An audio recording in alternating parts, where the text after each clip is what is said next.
நெல் கொள்முதல் நிலைய ஊழியர்களுக்கு தேவையான வசதிகள் செய்து கொடுக்கப்பட்டு மூட்டைக்கு 40 ரூபாய் லஞ்சம் பெறுவது தடுக்கப்படும் என்று உணவுத்துறை அமைச்சர் வெங்கடரமணன் தெரிவித்துள்ளார். மயிலாடுதுறை மாவட்டத்தில் 2வது நாளாக ஆய்வு மேற்கொண்ட பொறுப்பு அமைச்சர் வெங்கடரமணன் செய்தியாளர்களை சந்தித்தார்.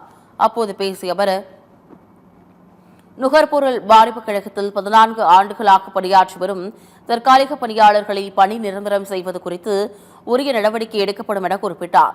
நெல் கொள்முதல் நிலையங்களில் 40 ரூபாய் லஞ்சம் பெறப்படுவது குறித்து பதிலளித்த அமைச்சர், ஊழியர்களுக்கு தேவையான அடிப்படை வசதிகள் செய்து தரப்படும், பின்னர் லஞ்சம் பெறுவது தடுக்கப்படும் எனவும் கூறினார். டிபிஜி ஓபன் பண்ணும்போது அது கூடயே நிர்வாகம் சார்பாக என் துறை சம்பந்தமாக அந்த ஊழியர்கள் தங்குவதற்காக அடிப்படை வசதிகள் உடனே பண்ணி கொடுத்துருவோம்.